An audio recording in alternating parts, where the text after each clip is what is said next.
આપકી અદાલતમાં film star નાના પાટેકર પર આરોપ છે કે તેમણે ઘણો જલ્દી ગુસ્સો આવે છે. નાના ફિલ્મ ઇન્ડસ્ટ્રીના લોકો એવું કહે છે અને એમને એવી ઇમ્પ્રેશન છે કે ઘણા શોર્ટ ટેમ્પર્ડ છે. હા, બૂમો પાડવા લાગે છે, ખીજવવા લાગે છે, લડવા લાગે છે, ઝઘડો કરે છે. એ સ્ક્રીનનું એના પૈસા મળે છે ને મને. નહીં, સાચું.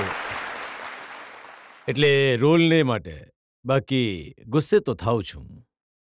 પણ એ ગુસ્સાને કારણે એક બે ડાયરેક્ટરે વિચાર્યું કે નાના પાટેકરને આ રોલ નહીં આપીએ. બિલકુલ સાચું છે. વેન્સડેનો રોલ તમને એટલે નહીં મળ્યો. બિલકુલ. મને નસીરે વાત કહી કે નસીરવાળો રોલ તે મને આપવા ઈચ્છતા હતા. નસીરે મારું નામ સજેસ્ટ કર્યું હતું, તો પાંડેએ કહ્યું નહીં યાર, ક્યાંક માર ખાવો પડશે તો હું નહીં લઈશ. તો પછી હું પાંડેને મળ્યો. હાલમાં તો મેં એવું કહ્યું કે આવું નહીં કર્યા. એટલે થોડો ગુસ્સેલ છું, પણ પાગલ નથી. વધુ એક કિસ્સો મેં સાંભળ્યો કે એક ડાયરેક્ટરે તમને કહ્યું કે હિરોઈન ડાન્સ કરી રહી છે તો નાના થોડા હાથ પગ હલાવી દો, પણ નાના તો આમ જોતા રહે. હવે એ હાથ પગ હલાવતી હતી તો હું ત્યાં શું કામ?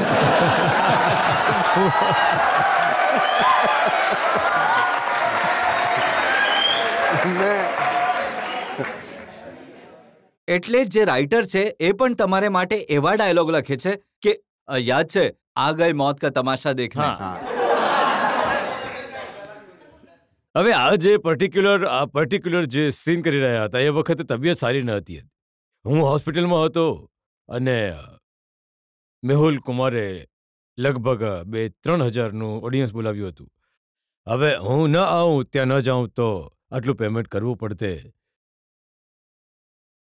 તો મેહુલ કુમાર હોસ્પિટલમાં આવ્યા. નાના તો મેં કહું ચાલ જઈએ.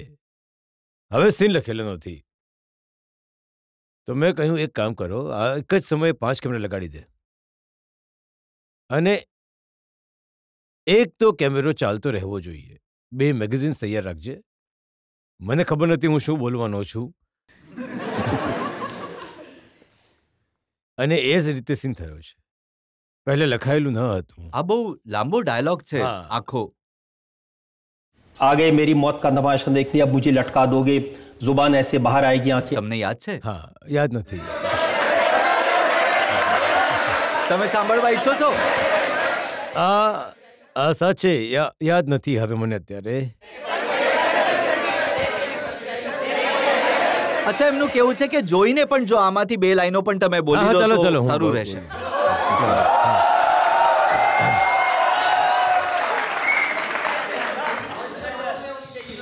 आ गए मेरे मौत का तमाशा देखने, अब मुझे लटका देंगे, जुबान ऐसे बाहर आएगी, आंखें बाहर आएगी, और यहीं लटकता रहूंगा. फिर मेरा भाई मुझे नीचे उतारेगा, आप चर्चा करते हुए चले जाओगे, खाना खाओगे और फिर से सो जाओगे. तुम्हारी यही नामर्दान की बुज़दिली एक दिन इसी देश के मौत का तमाशा इसी खामोशी से देखे.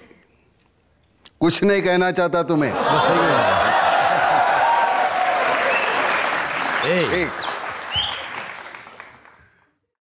મને ખબર નથી વજૂદ ફિલ્મ જોઈ છે. વજૂદ એક ફિલ્મ હતી જેમાં એક સરસ કવિતા જેવી લખી હતી જાવેદ સાહેબ, અખ્તર સાહેબે, અને માધુરીને માટે હું એક તરફો માધુરીને પ્રેમ કરું છું.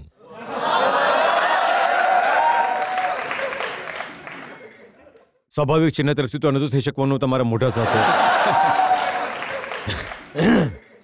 હું એક્ટર છું, એમાં ડિરેક્ટર છું નાટકનો, અને એ વિચારે છે કે માધુરી છે ત્યાં, અને વિચારતા વિચારતા એ કહે છે માધુરીને માટે કહ્યું હતું તો આજ સુધી ભૂલ્યો નથી હું. कैसे बताऊं मैं तुम्हें मेरे लिए तुम कौन हो? कैसे बताऊं मैं तुम्हें? तुम धड़कनों का गीत हो, जीवन का तुम संगीत, तुम जिंदगी, तुम बंदगी, तुम रोशनी, तुम ताजगी, हर खुशी प्यार हो, प्रीत हो, मनमीत हो. आंखों में तुम, यादों में तुम, नींदों में तुम, ख्वाबों में तुम। तुम हो मेरी हर बात में, तुम हो मेरे दिन रात में। तुम सुबह में, तुम शाम में, तुम सोच में, तुम काम में। मेरे लिए पाना भी तुम, मेरे लिए खोना भी तुम, मेरे लिए हंसना भी तुम, मेरे लिए रोना भी तुम, और जागना सोना भी तुम। जाऊं कहीं, देखूं कहीं, तुम हो वहां, तुम हो वहीं। कैसे बताऊं मैं तुम्हें, तुम बिन तो मैं कुछ भी नहीं।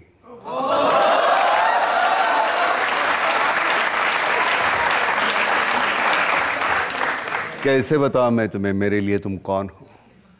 ये जो तुम्हारा रूप है, ये जिंदगी की धूप है। चंदन से तरशा है बदन, बहती है जिसमें एक अगन। ये शोखियाँ, ये मस्तियाँ तुमको हवाओं से मिली, जुल्फे घटाओं से मिली। होठों में कलियाँ खिल गई, आंखों को झीलें मिल गई। चेहरे में सिमटी चांदनी, आवाज़ में है रागिनी। शीशे के जैसा अंग है, फूलों के जैसा रंग है, नदियों के जैसी चाल है। क्या हुस्न है, क्या हाल है।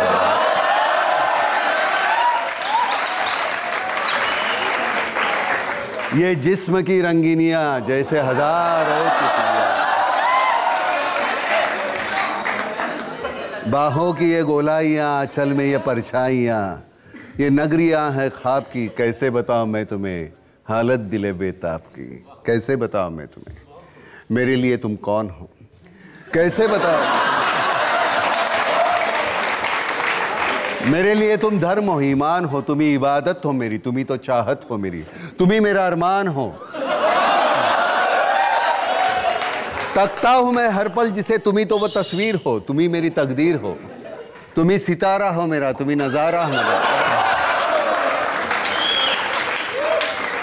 यूं ध्यान में मेरे हो तुम, जैसे मुझे घेरे हो तुम।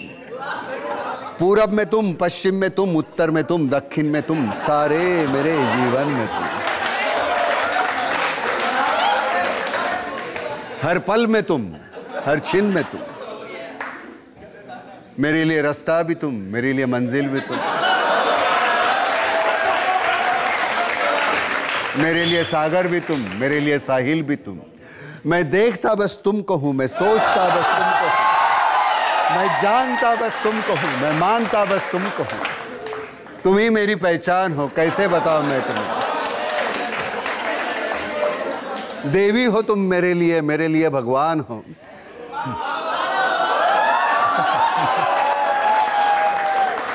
कैसे बताऊं मैं तुम्हें, मेरे लिए तुम कौन हो।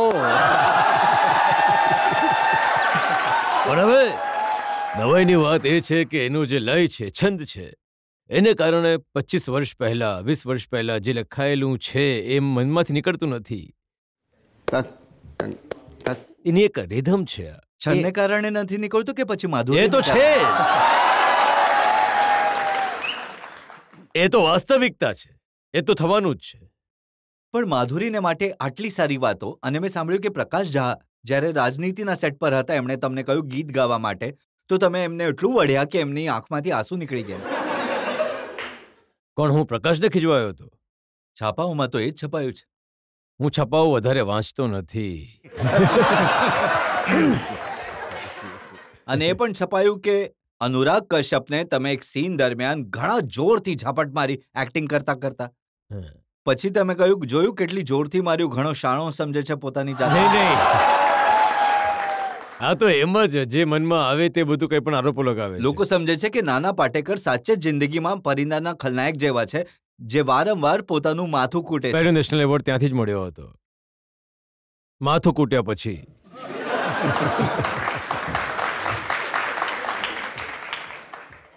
પણ રોજિંદા જિંદગીમાં પણ માથું કૂટો છો કે માત્ર બીજાનું?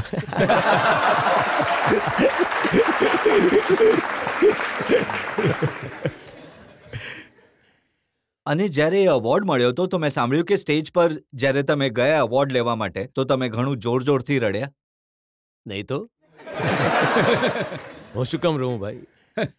અરે મારો કોમ્પિટિટર હતો બીજો, જેને ન હતો મળ્યો, એ રડી રહ્યો હતો એ વખતે.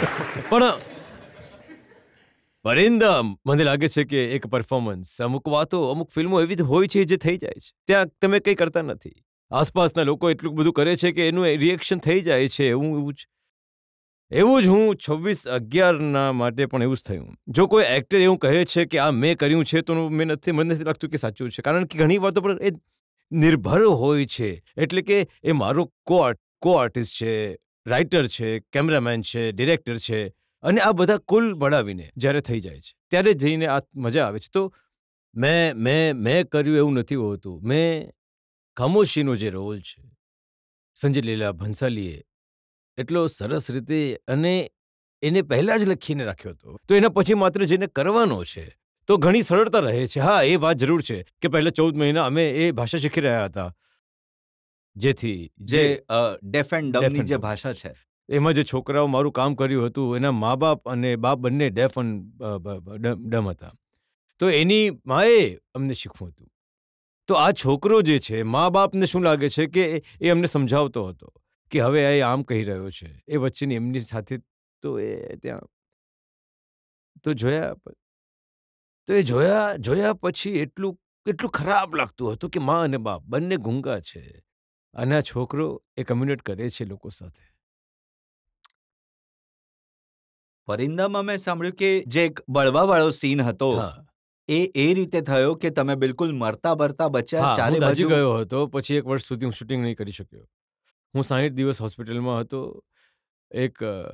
એ જે ઝૂલા પર છે જે હું સળગી રહ્યો છું, એ સાચે જ હું સળગી રહ્યો હતો.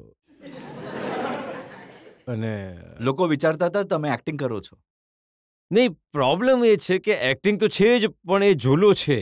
આ તરફ પણ આગ હતી, પેલી તરફ પણ આગ હતી. અહીંયા ક્યાંક હું દાઝ્યો અને ઝૂલા પર લીપ લેતા તે લીપ પર પગ લપસી ગયો, પણ ત્યાં કાચ હતા, ઘણી બોટલો ફેંકી હતી, તો ત્યાં એ કાચ અને ત્યાંથી એ તરફથી જોયું તો જકી બૂમ પાડી રહ્યો હતો, ના ના, આર યુ ઓકે? તો મેં મારી તરફ જોયું તો મારી આ બધી સ્કિન મારા ચંપલ પર પડી ગઈ હતી. તો મેં કહ્યું, નો, આઈ એમ નોટ ઓકે. તો પછી જઈને ઓલવ્યું, પછી ત્યાં ડૉક્ટર હતો, ઇમિડિયેટલી કરીને પછી નાનાટીમાં હોસ્પિટલમાં ગયા. ખાસો સમય હોસ્પિટલમાં રહેવું પડ્યું. 60 દિવસ. પછી ઘણું આ કંઈ હતું જ નહીં, બધું નીકળી ગયું હતું, ગ્લોવ્સ જેમ નીકળે છે. ના, અમારી પ્રાર્થના છે કે આગળ તમારી સાથે આવી કોઈ દુર્ઘટના ન થાય, તમે ઘણું લાંબુ જીવો, તમે લોકોનું મનોરંજન કરતા રહો. આમ પણ સડકતા જ રહીએ છીએ યાર. આ સાચી આંખથી નહીં તો આમ જે ચાલી રહ્યું છે આપણી આસપાસ, દુઃખ તો થાય છે. ફિલ્મોના માધ્યમથી જેટલું કહેવાનું છે એટલે કોશિશ કરું છું કે એટલી પણ કરીશું, પણ જે થાય છે આસપાસ ઘટાય છે, એનાથી ઘણું દુઃખ થાય છે, તકલીફ થાય છે.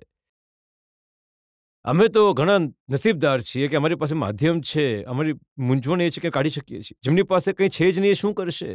મારી પાસે જો આ માધ્યમ નહીં હોત તો હું શું કરતો? સાચું કહું છું, હું પાગલ થઈ ગયો હોત. કારણ કે એ જે ગૂંગળામણ છે ને કાઢવી કઈ રીતે આપણી અંદરથી? તો મને લાગે છે કે આ જે સફોકેશન છે બાળકોનું, આજની પેઢીનું, એના વિશે આપણે વિચારવું જોઈએ. આ કેમ થઈ રહ્યું છે? એને આઉટલેટ નથી. એ આઉટલેટ આપણને જોઈએ છે. જ્યારે તમે સ્ક્રિપ્ટ સિલેક્ટ કરો છો, રોલ સિલેક્ટ કરો છો, તો એ ધ્યાનમાં રાખો છો કે આ રીતની ભાવનાઓ એની અંદર ઉજાગર થાય, લોકોને શીખવાની તક મળે? હું ચેન્જ પણ ઘણા કરું છું, દખલગીરી ઘણી કરું છું, પણ એમાં મેં ક્યારે એવું નથી કર્યું કે આ ડાયલોગ મેં લખ્યા છે કે આ મારું પોતાનું છે. એ જાય છે એમને જે ક્રેડિટ. પણ આટલા વર્ષ આ થોડું વાંચું પણ છું, તો થોડું લખું પણ છું, તો એને કારણે એવું લાગે છે કે નહીં, આ નહીં હું કરી શકીશ, આ ક્યાં ખોટું લખાયું છે તો હું કહી દઉં છું. પણ આ મને પણ ઘણું દુઃખ થાય છે. આ સમયે સંકોચાઈ રહ્યો છું. મને કંઈક સમજ નથી પડી રહી આવું કેમ થઈ રહ્યું છે. અને આનું કારણ એ છે કે આજે હું એક બાપ હોવાના નાતે મને એવું લાગે છે કે મારો દીકરો પણ ક્યાંક આવા કંઈકમાં જતો રહ્યો તો આ હું નથી, આ બધા જ બાપ વિચારી રહ્યા હશે. આનું નિરાકરણ મને લાગે છે કે હું અહીંયા આવ્યો, આજે સારું થયું.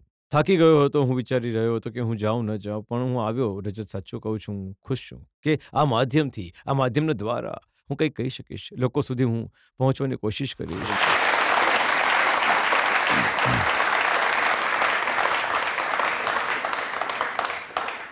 પણ એવી વાત નથી કે હું હાર્યો છું. મને લાગે છે કે આમાંથી જ છોકરાઓ નીકળશે. કાલે આમાંથી કોઈ અહીંયા હશે, પછી એ જ બેટન હાથમાં લઈને પછી એ દોડશે, રીલે છે, બીજું શું? દેશના યુવાનો રસ્તા પર નીકળ્યા છે, ક્યારેક લીડરશિપની સાથે, ક્યારેક લીડરશિપ વગર, અને એમણે વંદે માતરમના નારા લગાવ્યા, ભારત માતાની જય બોલ્યા અને સરકારને નમવા માટે મજબૂર કરી. નહીં, બિલકુલ કરશે. આખરે તાકાત તો આપણી જ છે ને. આપણે તો હવે થોડા દિવસ પછી આશીર્વાદ માટે જ રહી જવાના છે. બીજું શું? એટલે હું તો ચાલીશ એમની સાથે.